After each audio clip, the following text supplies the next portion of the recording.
Alita's hand shot out from behind the wall. One finger pressed hard against her lips. Her eyes, wide, locked onto his, said everything before her mouth did. The Mafia Boss Ao-Bing del Leon Moro froze mid-step in the hallway of his own mansion. One foot still in the air. His coat still damp from the Pittsburgh rain outside. Alita waved him closer. Slow. Careful. He moved without making a sound. 14 years running the most feared operation in Pennsylvania, and he still remembered how to move like a ghost when he needed to. She leaned in close. Her voice, barely even a whisper. Shhh. She pressed her palm flat against his chest to stop him from going further. Your wife has 2 mercenaries inside. They're waiting to kill you tonight. Ao-Bing didn't blink, didn't flinch. But something behind his eyes went completely still. Alita kept her voice even lower. They've been inside the mansion for 3 days. Your wife brought them in while you were in Harrisburg. I've seen them. I know where they sleep. He looked at her, really looked at her, for a long second. Alita Boone had worked in this mansion for 6 years. She came before dawn and stayed past midnight. She polished floors nobody walked on and washed dishes nobody thanked her for. She never asked for anything extra. Never complained. Never gossiped. In 6 years, she had never once lied to him. That was enough. He gave her a single slow nod. Show me, he mouthed. 3 minutes earlier, Ao-Bing had been sitting in the back of his black car on Route 30, watching the rain hit the window, when he felt it. Not a thought. Not a reason. Just a feeling, cold and heavy in his chest, that told him to go home.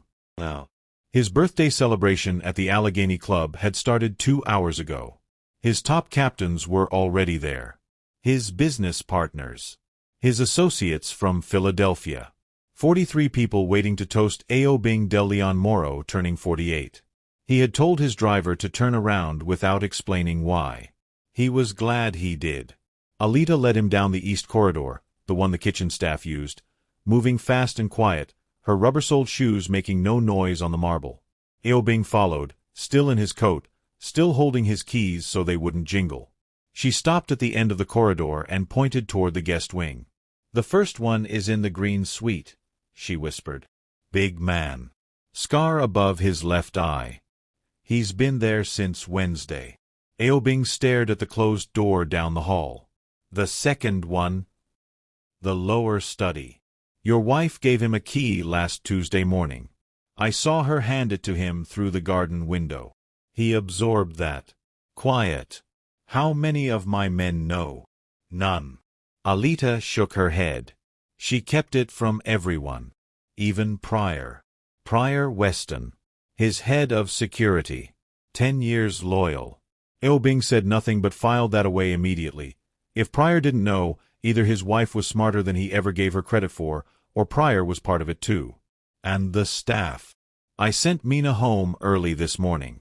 Told her the cook needed help with the banquet prep downtown. The other 2 left after lunch. Alita's jaw was steady. I stayed. She stayed. Of course she did. She's going to call you in the next hour, Alita added. She'll tell you to come home for a surprise. She has people watching the Allegheny Club. They're supposed to confirm you're still there before she makes the call. Ao-Bing looked at her. But I left early. Yes. He almost smiled. Almost. She doesn't know I'm here. Not yet. He didn't go to the guest wing. Not yet.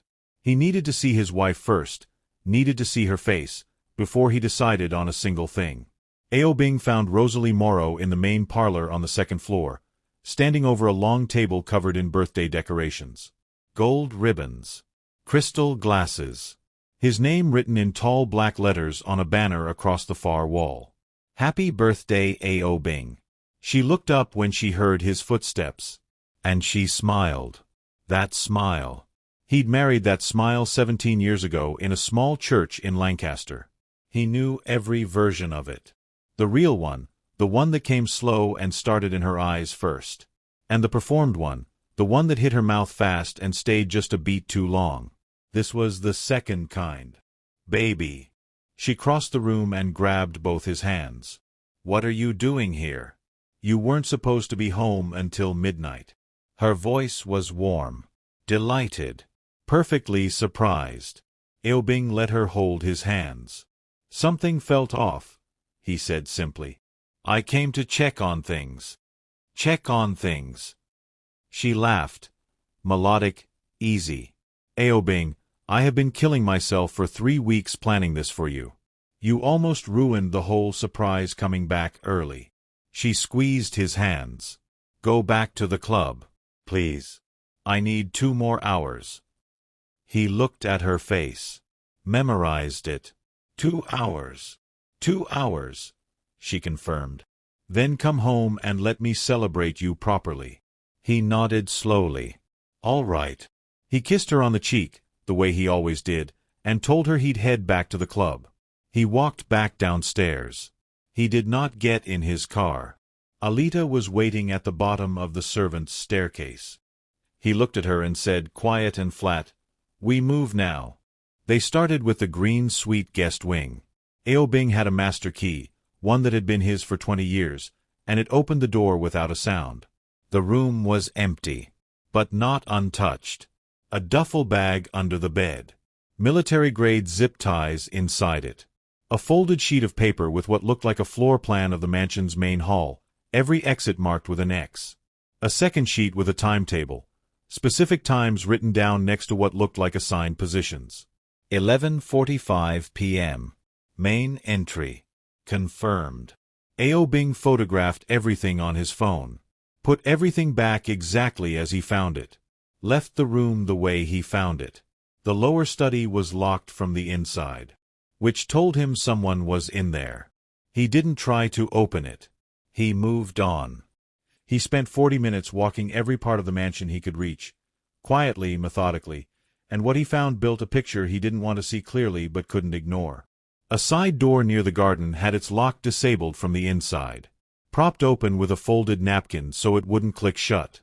An easy exit route. The security console in the back office, the one that controlled all the cameras and the electronic locks, had been reset. Someone had changed the master override code. It wasn't his code anymore. And in the basement server room, hidden behind a panel he'd never had reason to open, was a small black device he didn't recognize. Alita took one look at it and said quietly, "Signal jammer. Military type. Cuts communications to every phone and radio in a half-mile radius when activated." He stared at it. "You know what that is?" She met his eyes steadily. "My father was a signals engineer, Mr. Morrow, before he passed." He didn't ask anything else. He pulled out his phone, the one encrypted to a private network, not the mansion system, and made one call. One number. A man named Tolly Graves. The only person outside this house he trusted completely right now. "Come to the east gate," Ao-Bing said quietly. "Servants' entrance. Bring Dree and Kamani. Don't tell anyone else. Don't use your regular phones." He hung up. He looked at Alita. "3 men," he said. "That's all I'm bringing in." "That's enough," she answered. And she meant it. 30 minutes later, Tolly, Dree, and Kamani slipped through the east gate. Tolly Graves was 51 years old, built like a wall, and had been with Ao-Bing since before the Empire had a name. Dree Finch was younger, quieter, a man who noticed everything. Kamani Reeves was the fastest thinker in any room. The 4 of them, plus Alita, gathered in the basement laundry room with the door shut. Ao-Bing laid out exactly what he knew. No dramatics. Just facts. 2 professional mercenaries inside the house. 1 in the green suite. 1 in the lower study. The security system had been compromised. Communication jamming device was ready to be activated. The timetable suggested the plan kicked off at exactly midnight, during what was supposed to be the peak of the birthday celebration. "She's calling you back to the house," Tolly said. Flat. Not a question. "In about 90 minutes, Ao-Bing said. Kamani's jaw was tight. "So the Allegheny Club was just the holding room. Keep you away long enough for everything to be in position." "Yes." Dree hadn't said a word yet. He was looking at the floor plan photograph on Ao-Bing's phone. There's a third X on this map.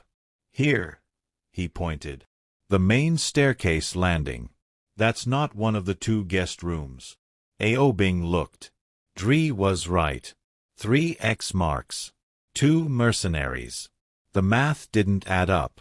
There's a third one, Ao-Bing said quietly. Nobody panicked. These were not men who panicked. But the silence in the room shifted, heavier. I need to find who the third one is, Ao-Bing said, before she calls me back here tonight. He looked at Tali. You 3 take positions, here, here, and here. He tapped the floor plan. You don't move unless I signal you. You don't engage unless I signal you. We are not moving until I know every piece on this board.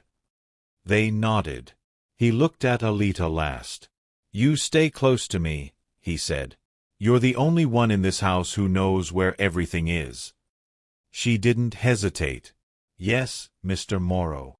40 minutes later, Ao-Bing was in the west corridor when he heard it. His wife's voice, coming through the thin wall from the adjoining sitting room. Low. Focused. Nothing like the warm, laughing tone she'd used with him earlier. He stopped, pressed himself against the wall, listened. He believed it completely, Rosalie was saying. He went back to the club. A pause. Someone answering, male, flat, professional. By midnight, she continued, this is finished. Ao-Bing thinks tonight is a celebration. He has no idea it's his last night in charge of anything. Another pause. By morning, I'll be the one running this empire. Every captain, every account, every operation in this state, mine. Her voice didn't shake, didn't hesitate. We are not delaying. Everything moves at midnight. A longer pause. Then her voice again, and this time it was quiet and certain in a way that made the corridor feel colder. Make sure he doesn't suffer long. He deserves that much, at least. Ao-Bing stood in the dark hallway. Still. Completely still. He had loved this woman for 17 years. Built an empire with her standing next to him. Told her things he'd never told anyone else. Trusted her, actually, genuinely trusted her, with everything. And she was standing 10 feet away from him right now, calmly arranging his execution. He didn't move for a long moment. Then he straightened his collar, adjusted his cuffs, and walked quietly back the way he came. Alita was waiting for him in the kitchen corridor. She read his face the moment she saw it. You heard something, she said. Everything, he answered. She waited. Midnight, he said. That's when it happens. She thinks I'm walking back in here to celebrate my birthday. He stopped, looked at Alita directly. She said she'll be running the empire by morning. Alita's expression didn't change, but her eyes said she'd been afraid of this. Mr. Morrow. Her voice was careful. How long have you known about the way things have been between you and her? He was quiet for a second. Long enough, he finally said. She nodded once. Then tonight, she said, we make sure she doesn't get what she came for.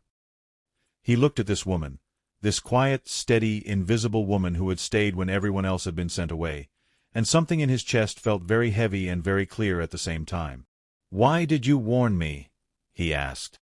Alita looked at him like the answer was obvious. Because you're the one who's always been fair, Mr. Morrow. And fair doesn't come easy in this business. A pause. I wasn't going to let them take that from you on your birthday.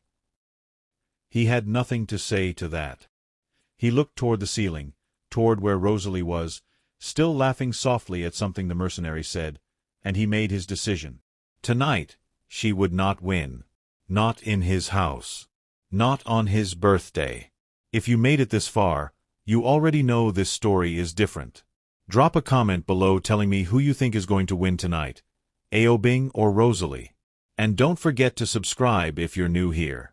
The lights cut out at 9:47 p.m. Every single one. All at once. The mansion went completely dark and completely silent for 3 full seconds before the backup generator kicked on, and when it did, it only powered the emergency lighting. Dim yellow strips along the floor. Enough to see shapes. Not enough to see faces clearly. Ao-Bing didn't move from his chair. He heard Rosalie's voice immediately. Calm, apologetic, already managing the room. "I am so sorry, everyone. The estate electrician warned me about the main line this week. It's fine. We're fine." A soft laugh. A little darkness never hurt a birthday party. Polite laughter from around the table. Ao-Bing put his hands flat on the table and pressed down slowly. A signal. Under the table, his left foot moved twice, the signal he and Tali had agreed on. He felt, more than heard, a shift in the walls around the banquet room. Tali was moving. Good. What nobody at that table knew, except Rosalie and the men she had paid, was that the security system going dark was not an accident. It was the first step. With the cameras down and the electronic locks reset to Rosalie's new override code, the mansion was sealed. Nobody in. Nobody out. Not without her permission. She had planned to use the chaos of the blackout to move the mercenaries into position. By the time the lights came back on, they were supposed to already be behind Ao-Bing, close enough that he'd have no room to react. What she hadn't planned for was Alita. Alita had spent 6 years in this mansion learning every passage, every shortcut, every door that stuck and every wall that was thinner than it looked. She knew the servant corridors the way she knew her own hands. The moment the lights cut, she moved. She was already behind the east wall panel when the first mercenary, the one from the green suite, big man, scar above his left eye, slipped out of the guest wing and started toward the banquet room. Moving fast. Quiet. Alita didn't try to stop him. She followed him instead. Through the servant passage that ran parallel to the main hall, she tracked his movement, matching his steps, until he stopped at the junction point outside the banquet room side entrance. He was waiting for a signal.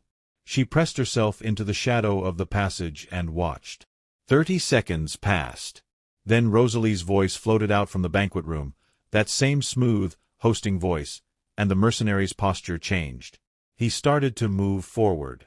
Alita stepped back into the wall and went a different direction entirely.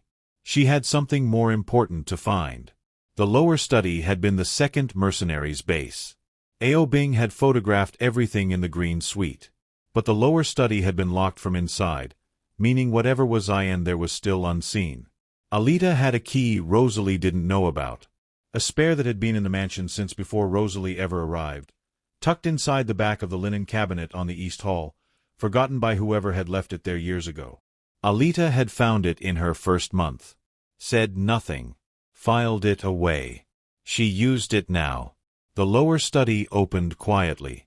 Emergency lighting cast everything in pale yellow. What she found on the desk made her chest tight. Printed documents. Signed documents. Transfer papers for every major financial account the Moro Empire controlled, already filled out, already bearing Ao-Bing's forged signature, waiting only for a date and a notary stamp. Bank accounts in 3 states. Property holdings across Pennsylvania. Contracts with every major supplier the organization used. Rosalie hadn't just planned to kill her husband tonight. She'd planned to walk into tomorrow morning as the legal controller of everything he'd built. Alita photographed every page. Fast.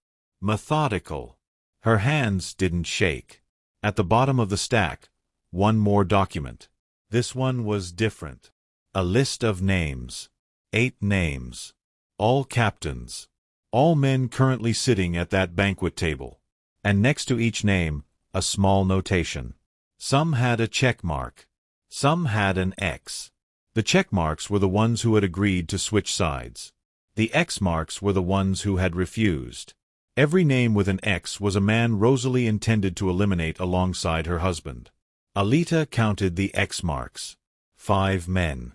5 loyal captains who were sitting at that table right now with no idea they were already marked.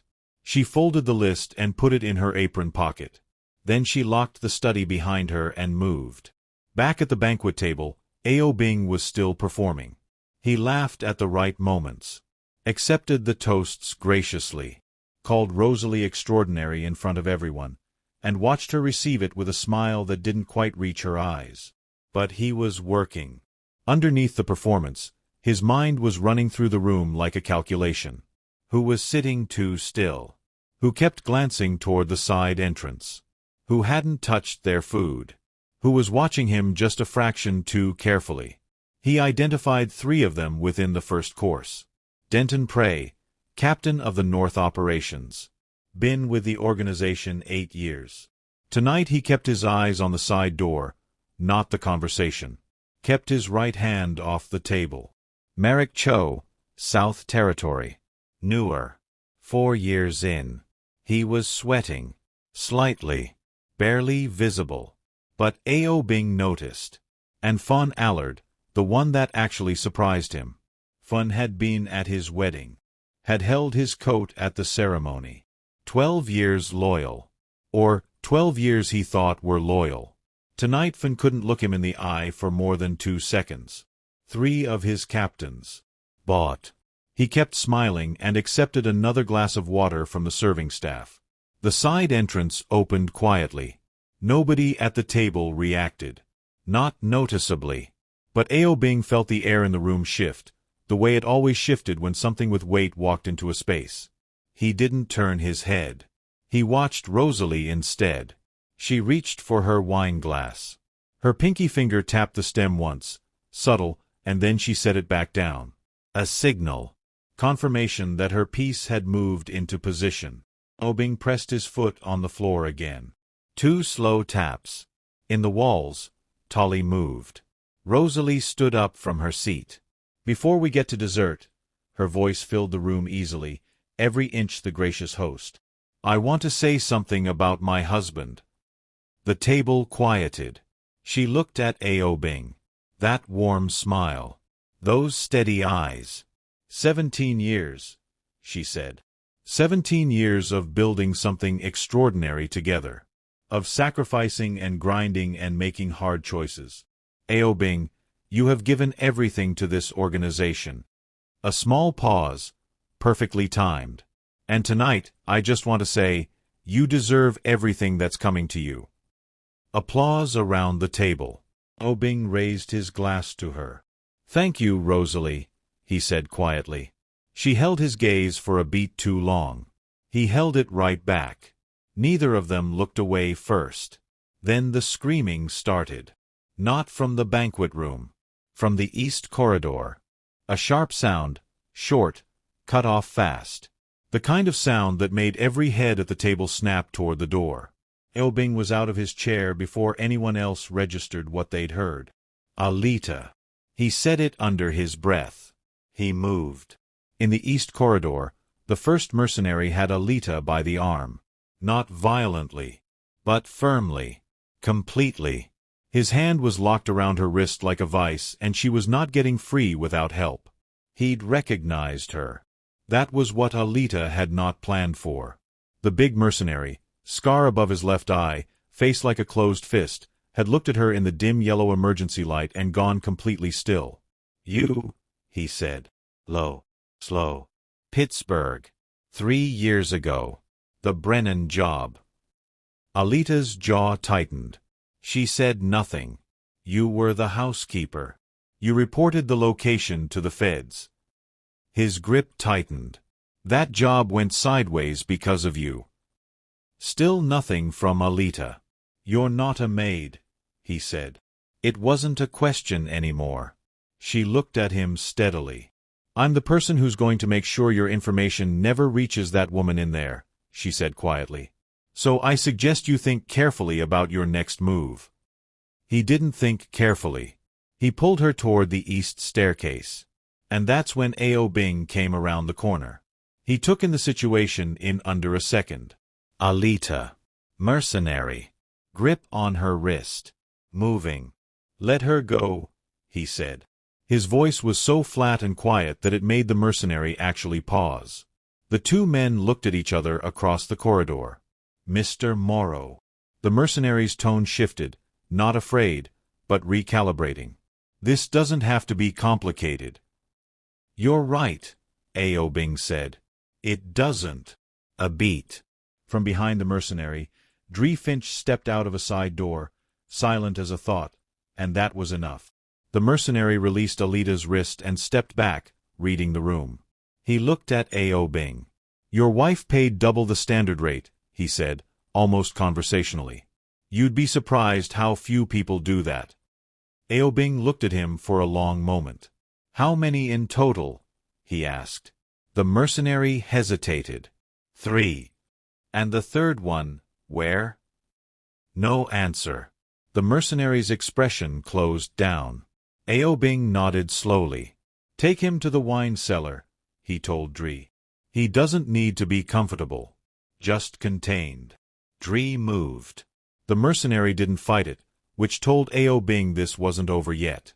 A professional didn't stop fighting unless they had a reason to stop. He filed that away.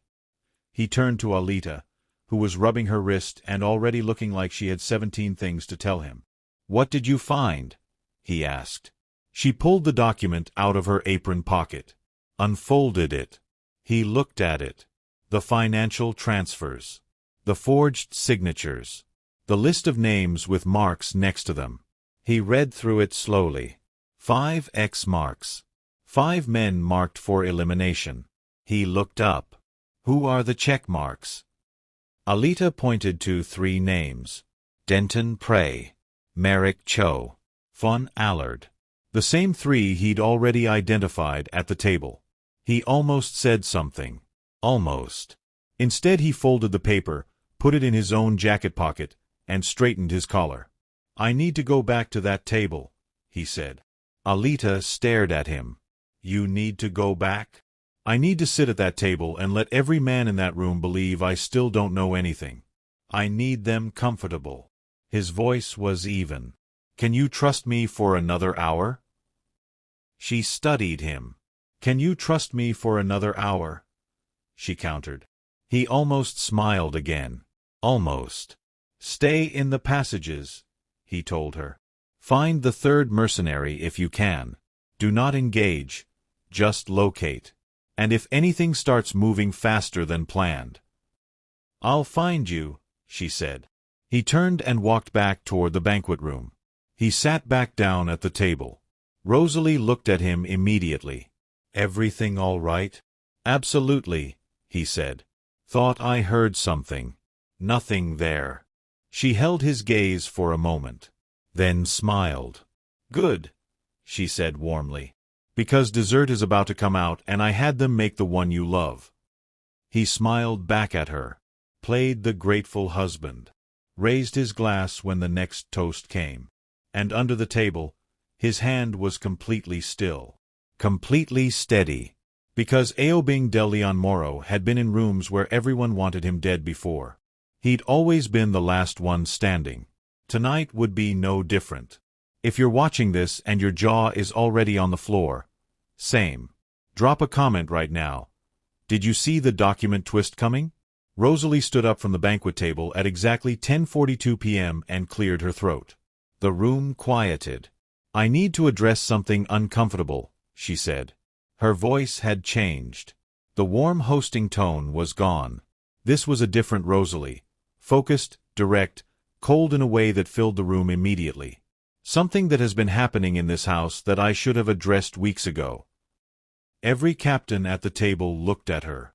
Ao-Bing looked at her. "Our maid," Rosalie said clearly. "Alita Boone. She has been working against this family." Silence. Complete silence.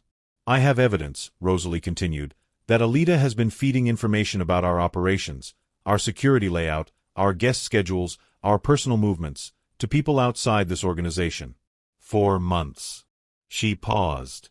"Let that land. She is the reason our security system was compromised tonight. She is the reason we've had breaches. She has been the problem inside this house that nobody wanted to see." Murmuring around the table now. Ao-Bing kept his face completely neutral. "She is a spy," Rosalie said. Firm. Final. "And I am asking every loyal person in this room to help me find her before she does any more damage to what we've built." 3 captains were already nodding. Denton Prey, Merrick Cho, Von Allard. The bought ones. But the other captains, the ones with X marks on Rosalie's list, the ones she'd already planned to remove, they were looking at each other. Uncertain. Rosalie was the boss's wife. She had authority by association, even if not by title. And she was presenting herself as the grieving, loyal partner trying to protect the empire. It was smart. Ao-Bing had to give her that. Extremely smart. He slowly set down his fork. "My wife raises a serious concern," he said calmly. Every head turned to him. "We should find Alita," he agreed. Immediately. Rosalie blinked. Just once. A flicker of surprise she controlled quickly. "I'll organize a search," she said. "Please do," he said, and looked back at his plate. What Rosalie didn't know was that the moment she started speaking, Ao-Bing had pressed his foot on the floor 3 times. 3 taps. The signal he hadn't used yet. In the servant passages behind the wall, Kamani Reeves heard it through the thin plaster, felt it almost, and immediately changed direction. He had to find Alita before Rosalie's people did. Alita was in the north passage when she heard footsteps behind her. Multiple sets, moving fast. Not Ao-Bing. Not Tolly. She could tell by the weight and rhythm. Rosalie's people. She didn't run. Running made noise. She pressed herself into a side alcove and went completely still, the way she'd learned to do in this house years ago when she needed to be invisible, and let them pass. 2 men. Staff she didn't recognize from the regular household. Which meant Rosalie had brought them in specifically for tonight. They passed within 3 feet of her. Kept moving. Alita exhaled slowly. Then a hand touched her arm from behind, and she nearly came out of her skin. "It's me." Kamani's voice. Barely above nothing. She turned. He was crouched in the shadow of the alcove behind her, somehow having appeared without a single sound. "The boss sent me," he whispered. "She's telling the room you're the traitor." "I know." Alita's jaw was set. "I heard. We need to move you somewhere they won't think to look." "No." She shook her head. "I need to go back to the lower study first." He stared at her. "That's the last place." "There's something I didn't take," she said quietly. "Something I left because I didn't understand what it was when I saw it. But I understand now." She met his eyes. "And if Rosalie finds it before I get back there, everything we have becomes useless." A long pause. "What is it?" Kamani asked. "The original contract," she said. "The one between Rosalie and the Mercenaries. I saw it folded under the bottom of the desk drawer. I thought it was a duplicate of the transfer documents. But it wasn't." He studied her. "How long?" "For minutes if we move now." He looked toward the passage ahead. 3, he said. "Let's go." The lower study was still locked from the outside. Alita used her spare key again. Inside, she went straight to the desk. Bottom drawer. Reached under the wooden lip at the very back where she'd seen the folded edge. Still there. She pulled it out. Unfolded it under the dim emergency lighting. Kamani read over her shoulder. They both went still. It wasn't just a contract for Ao-Bing. The document listed the full scope of Rosalie's operation, every phase, every target, every promised reward.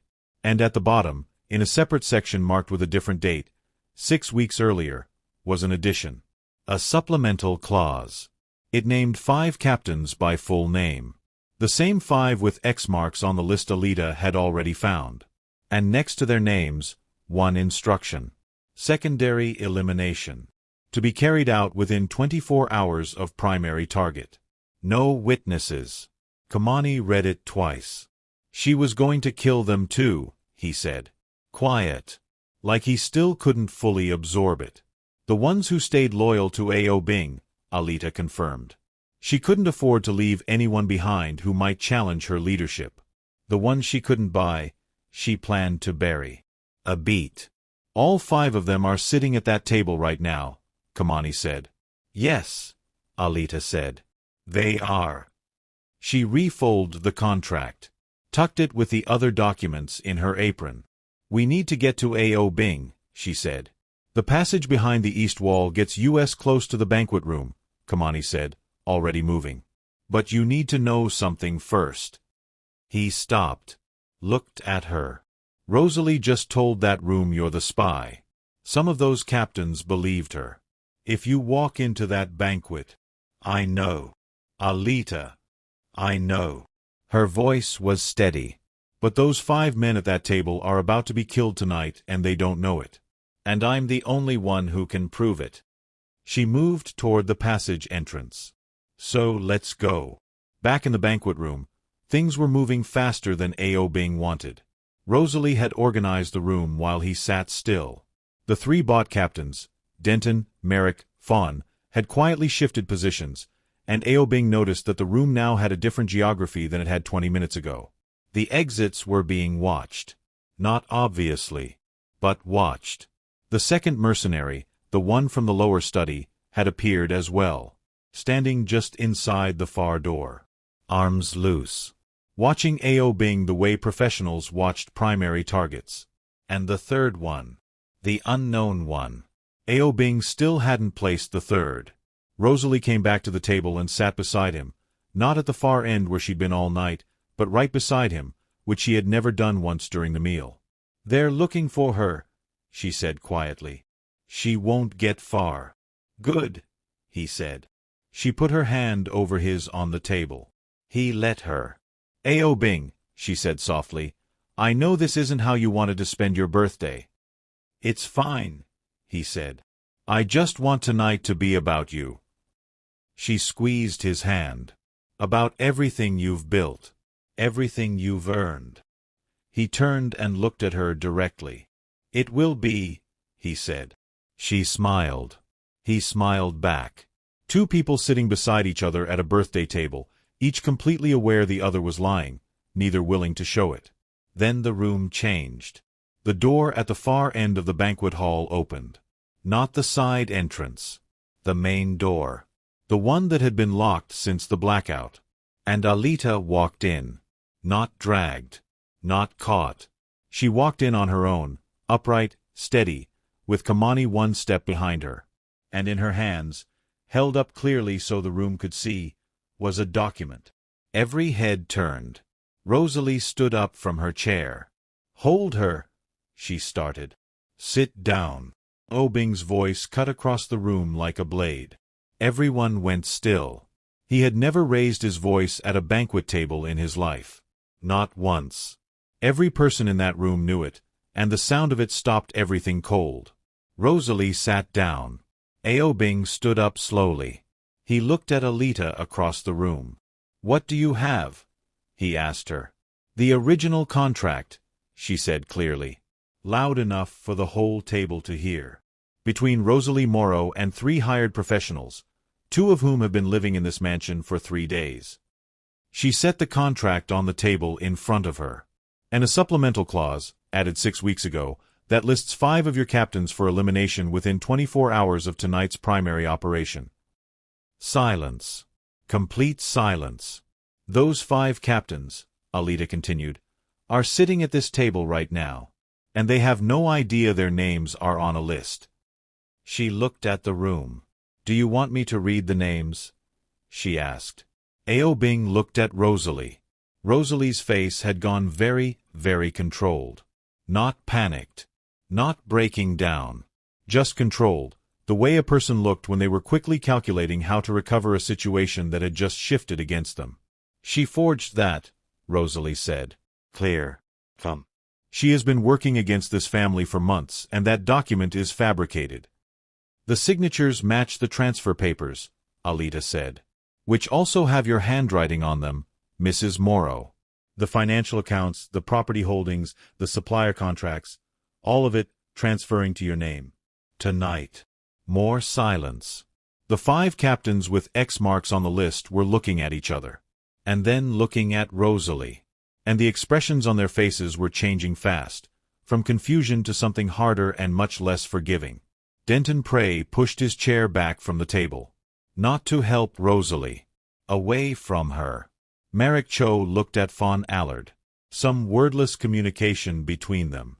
Then Finn looked down at the table and his jaw worked silently and he seemed to be doing math he didn't like the answer to.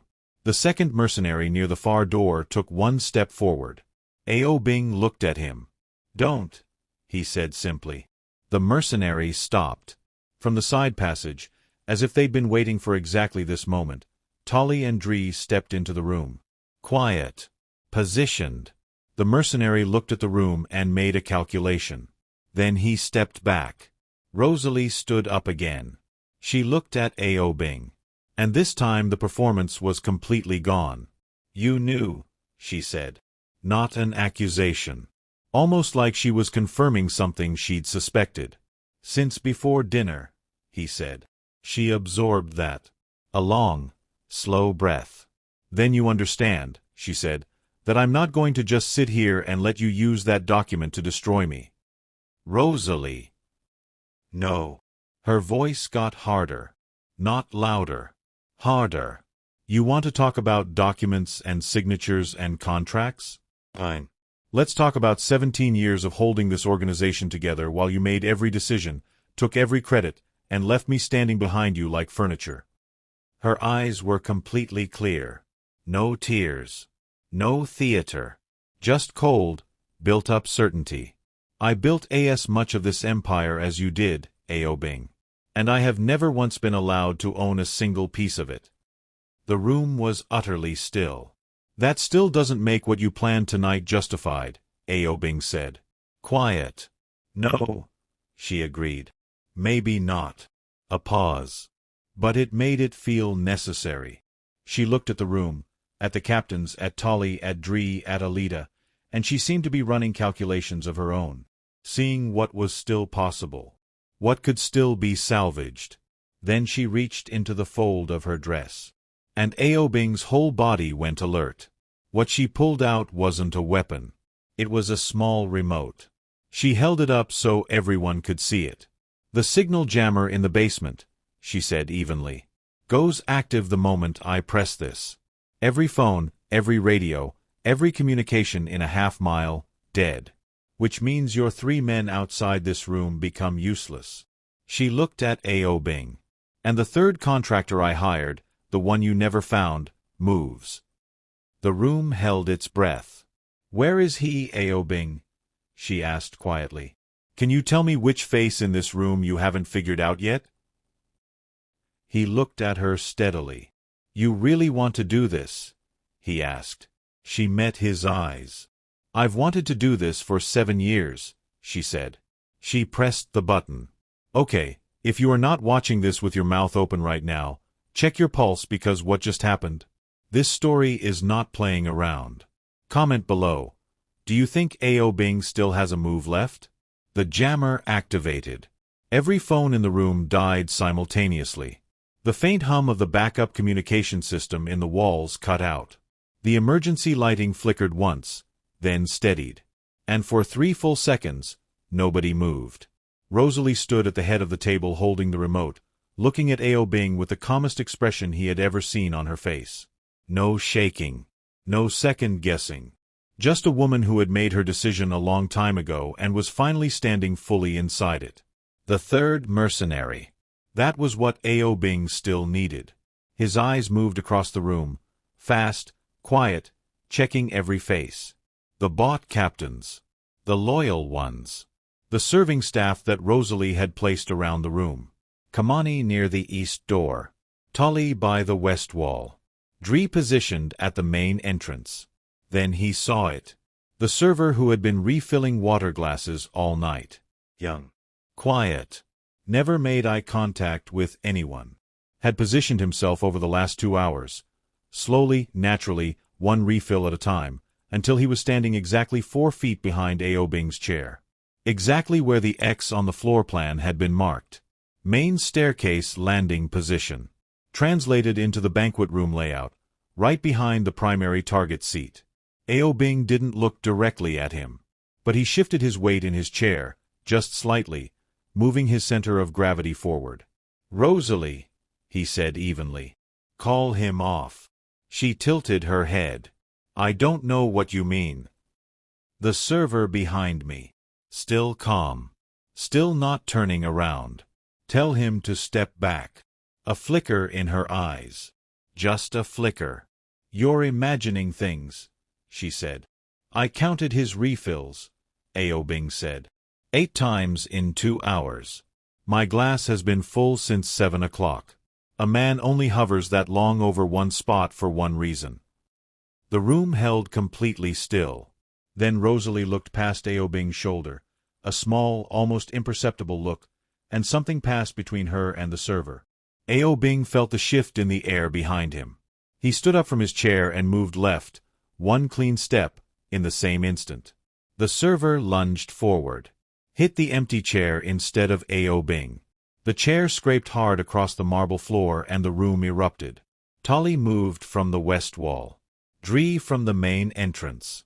Kamani cut across from the east. The server, the third mercenary, was contained before he reached the table. Fast. No weapons drawn. Just 3 large experienced men who knew exactly how to handle a situation without turning it into chaos. 12 captains on their feet. Voices overlapping. Rosalie still standing at the head of the table. Remote still in her hand. Expression still controlled, but cracks forming now. The room had moved too fast and too efficiently, and she was doing the math in real time, realizing her final piece hadn't landed. She looked at Ao-Bing. He straightened his jacket. You have been planning this for 7 years, he said quietly. And I walked back into that house 3 hours ago. He held her gaze. You had 17 years and you still couldn't outrun 3 hours. Her jaw tightened. It's not over, she said. Rosalie. His voice dropped. Not harsh. Almost gentle. It is. She moved. Not toward him, toward the main door. Fast and decisive, the way she did everything. She had calculated the odds and decided her best option was repositioning, not surrendering. She made it 4 steps. Alita stepped out of the East Passage entrance directly into her path. The 2 women looked at each other. Rosalie and Alita. The wife and the maid. 17 years and 6 years respectively in the same house, orbiting the same man, in completely different directions. Move, Rosalie said quietly. Alita didn't move. Mrs. Morrow, she said, equally quiet. I have the contract. I have the transfer documents. I have the supplemental clause with 5 names on it. A pause. I also have the financial records from the 3 accounts you moved money through over the last 4 months to fund all of this. She held up the documents, organized, clearly labeled, every page accounted for. Every single piece of this is documented. And the moment communications come back on, every loyal contact Mr. Morrow has will have copies. Rosalie stared at her. You were never just a maid, she said. No, Alita agreed. I was never just anything. A long moment. Then Rosalie looked down at the remote in her hand. Looked at the room.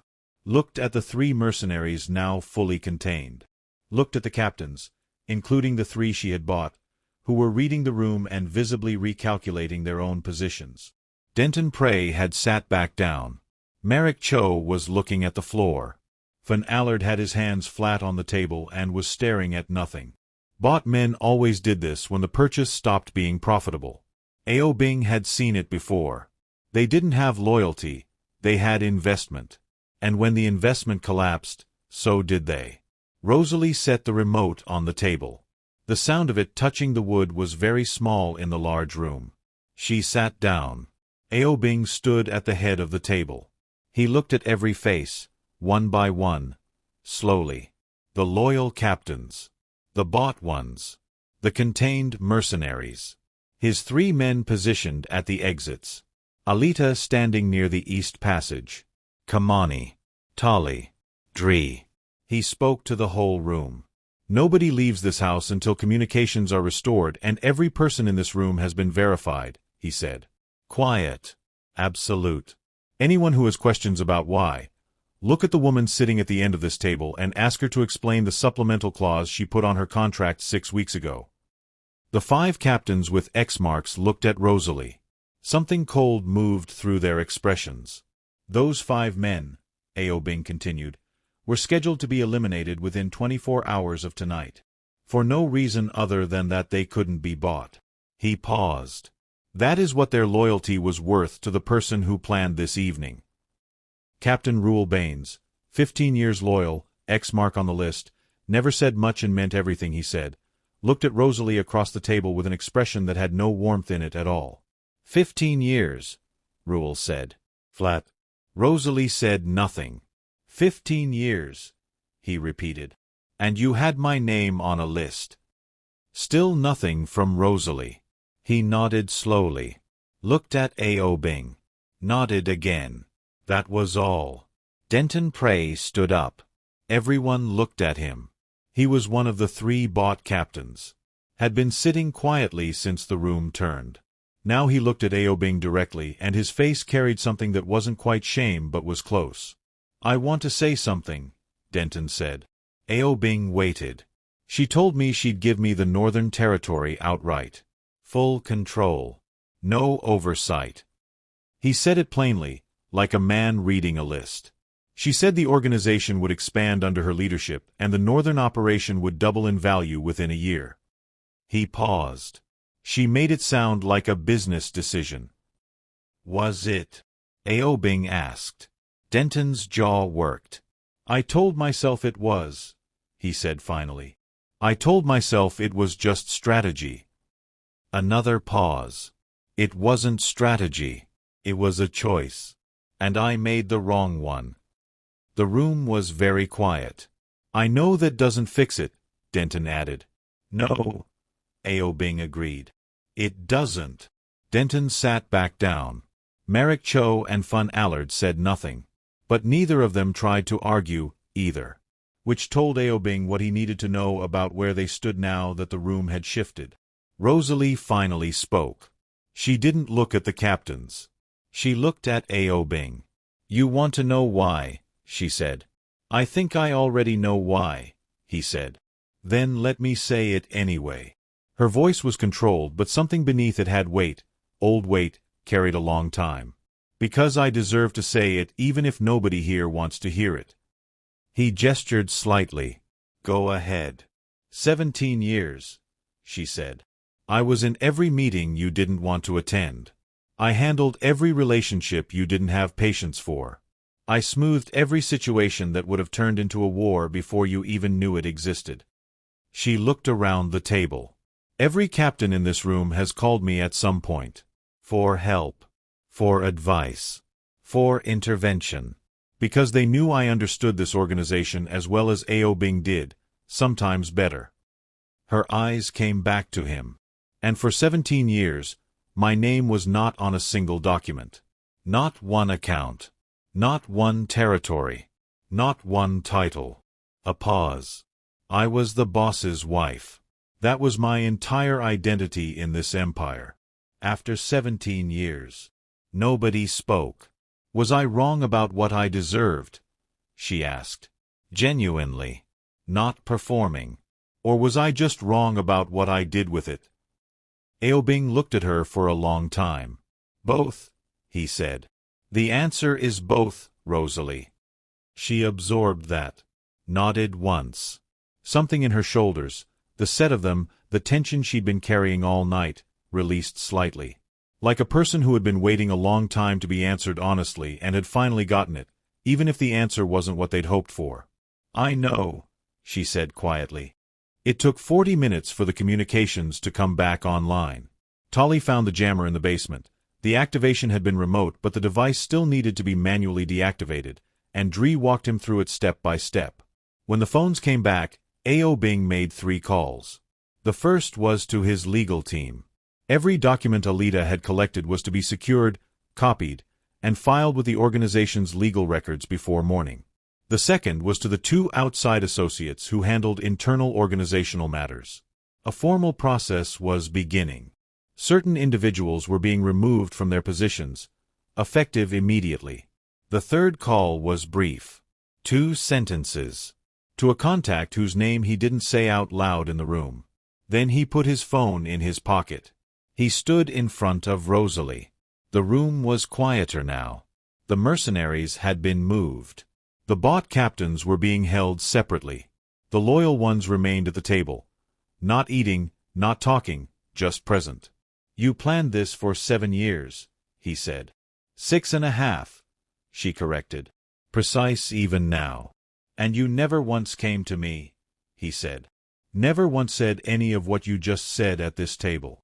She looked at him. "Would it have changed anything?" she asked. He was quiet for a moment. "Honest. I don't know," he said. "But it would have given us the chance to find out." Her expression shifted, just slightly. Something moved across her face that she controlled quickly. But he saw it. Maybe regret. Maybe grief. Maybe both. "I'm removing you from every association with this organization," he said. "Every account, every property connected to your name through the organization, every title, formal and informal. You will retain what was personally yours before this marriage. Nothing that belongs to the Empire." She nodded. "And the captains who switched sides?" she asked. "That's not your concern anymore." She nodded again, stood up slowly, straightened herself, still dignified, still composed, still the woman who had walked into every room in this empire and commanded it without a title. She looked at him one last time. "Happy birthday, Ao-Bing," she said, not sarcastically. He believed she meant it. She walked out of the banquet room with Tali on one side and Dri on the other, and the room watched her go in complete silence. The 3 bot captains were handled separately. Denton Prey was stripped of the Northern Territory and removed from the organization. Not violently, not dramatically, just officially, irrevocably, and permanently. Merrick Cho lost the Southern operation and every contract associated with it. Fawn Allard, 12 years, had held Ao-Bing's coat at his wedding, was the hardest. Ao-Bing handled that one personally, in a separate room, with no one else present. What was said in that room stayed in that room. But when Fen walked out, he walked out no longer a captain. And there was something on his face that looked like a man who had been carrying something too heavy for too long and had finally set it down, even if setting it down cost him everything. The 3 mercenaries were processed through the organization's internal system. What happened after that was a matter of protocol that didn't need to be detailed at a birthday table. By midnight, the exact time the plan had been set to execute, the banquet hall was quiet. The birthday decorations were still up. Gold ribbons. Crystal glasses. "Happy Birthday Ao-Bing" in tall black letters across the far wall. The candles had burned low. Ao-Bing sat at the head of the table with his 5 loyal captains. Ruel Baines. Auden Cross. Theron Mack. Sable Wynn. Pax Del Rey. 5 men who had refused to be bought and had almost paid for it with their lives. He looked at each of them. "You stayed loyal," he said. In a room where staying loyal was the more dangerous choice. "I want that known." Ruel Baines said nothing, just nodded once. Auden Cross said, "There was never another option, boss." The others agreed. Simply. Without drama. Ao-Bing looked toward the East Passage entrance. Alita was standing just inside it. The way she always stood, slightly back from the center of things. Present without pushing herself into the frame. Doing what needed doing without needing to be seen doing it. She had been doing that for 6 years. Tonight, he had finally actually seen it. "Alita," he said. She looked up. "Come here," he said. She crossed the room. Stood in front of him. Completely still, completely steady. The same way she'd been from the moment she grabbed his arm in the hallway and pressed her finger to her lips and saved his life. He stood up. He looked at the 5 captains at the table. "Every person in this organization will know what happened in this house tonight," he said. "And every person will know who made the difference." He looked at Alita. "Not the captains. Not my men. Not me." He paused. A woman who had every reason to stay quiet and stay safe, and chose not to. Alita's expression didn't change, but something in her eyes was very full. 6 years in this house," he continued, "and you understood what loyalty meant better than people who had been in this organization for over a decade." He looked at the room. "That doesn't go unrecognized. Not in my house. Not in my empire. He looked back at Alita directly. The birthday celebration is cancelled, he said. I don't want it. What I want. He stopped. What I need is for every person in this organization to understand that the most valuable person in this house tonight was not the boss. Was not a captain. Was not someone with a title or a territory or an account. He held her gaze. It was the person nobody thought to look at twice. Ruel Baines stood up from his chair. Then Auden Cross. Then Theron, Sable, and Pax, all 5 loyal captains on their feet. No one told them to. No signal was given. They simply stood. For Alita Boone, who had come before dawn and stayed past midnight for 6 years. Who had polished floors nobody walked on and said nothing when nobody thanked her. Who had stayed when everyone else was sent away, and had used that invisibility not to disappear, but to see everything. Alita looked at the 5 standing men. Looked at Ao-Bing. And for the first time all night, the only time, her composure cracked. Just slightly. Just at the edges. A tightness around her eyes. A single controlled breath. Mr. Morrow, she said. Her voice was steady. Barely. Ao-Bing, he corrected. She blinked. Ao-Bing, she said. He nodded once. You gave me the only gift that mattered tonight, he said. And it wasn't a party. She looked at him. Anybody can throw a party, she said quietly. Yes, he agreed. They can. A pause. Not everybody stays, he added. Alita Boone, who had been invisible in this mansion for 6 years, who had seen everything and said only what mattered and stayed when it cost her something to stay, stood at the head of that table under the low birthday candles and the Happy Birthday Ao-Bing banner. And she let herself be seen. Finally. Completely. The birthday Ao-Bing Del Leon Morrow was never meant to survive became the one he would carry for the rest of his life. Not because of what he lost. Because of who showed him what it meant to truly have something worth protecting. And that is how you throw a birthday party nobody forgets. If this story hit you different, if Alita had you from that first SHHH, drop a comment below and tell me your favorite moment. Share this with someone who needs to see it, and thank you for watching. The Afro-Korean stories are just getting started.